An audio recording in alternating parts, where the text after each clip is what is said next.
Hey, so Subaru's brakes started dragging, so I'm gonna hop back on working on that car for this week. I bought a new caliper along with a soft line, so I'm going to show you guys how to replace that, and hopefully that fixes my dragging problem. I tried greasing a slide pin, but that ended up not working, so that's why I went out and bought those other parts. The soft lines are known to fail, so it's always good to replace them when you do a caliper. Let's hop into it.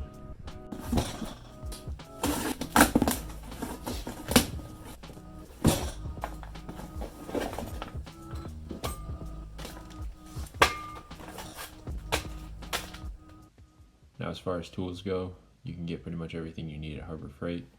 You just need some basic wrenches, a socket set, and brake fluid, a jack, along with a breaker bar. Another thing that you'll definitely need is Gatorade bottle or some sort of bottle full of brake fluid, along with a tube to attach to the bleeder valve on the caliper. Now, some additional tools that would come in handy are a impact wrench for your wheels and a smaller impact wrench for smaller bolts that won't just snap them in half. And if your car is as rusty as mine, PB Blaster and a torch will definitely play in your favor.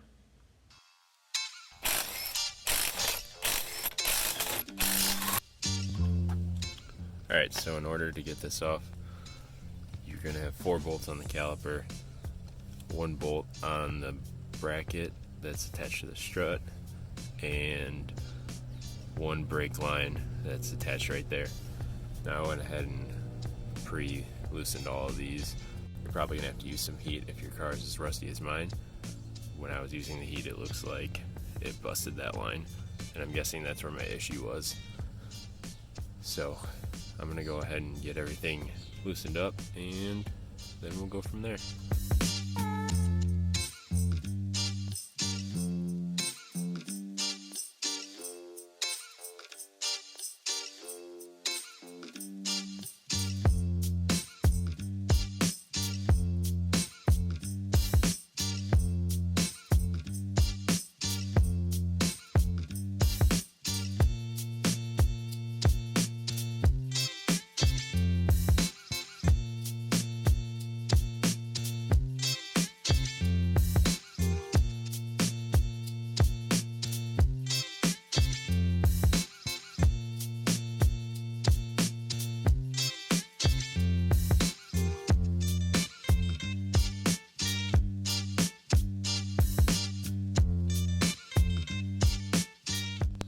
Alright, so we have the new caliper in, and it was pretty easy to do. All it was taking the old one off.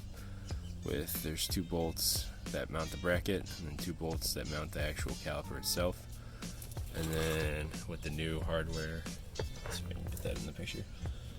You've got the line going into the caliper, and that goes up and into the strut bracket, which goes directly to the line.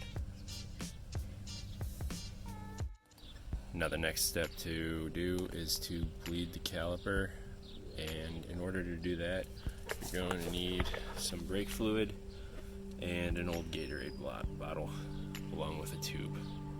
What you're going to do, you're going to attach the tube there and then put it inside of the bottle, and then you're going to have someone pump the brakes 10 times, and then on that 10th pump, they're going to hold it down to the floor, and you're going to open this valve and then close it, and then after that you have them pump 10 more times, hold it to the floor, and while they're holding it to the floor, then you open that valve again, let the air out, and then close it, and just keep repeating that until no more air comes out.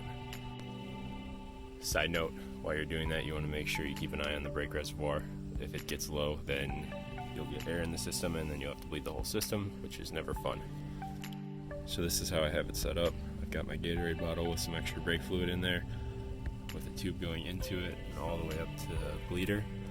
And when you do this, you want to put the wrench on before you put the tube on. That way you can adjust it while the tube's still on. It doesn't take much adjustment to let the air out. You'll find that as you're going. Alright, go ahead and pump.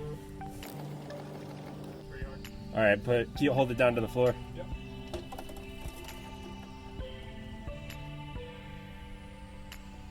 Alright, go ahead and pump.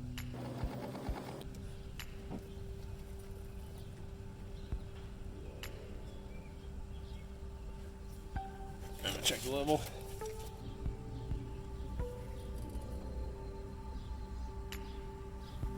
Does it feel like a brake pedal?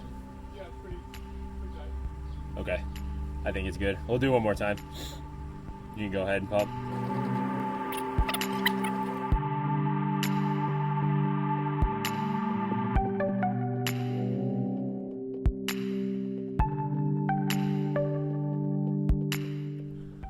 So I just finished that up, and now I'm gonna go run to AutoZone to test drive it and return the core.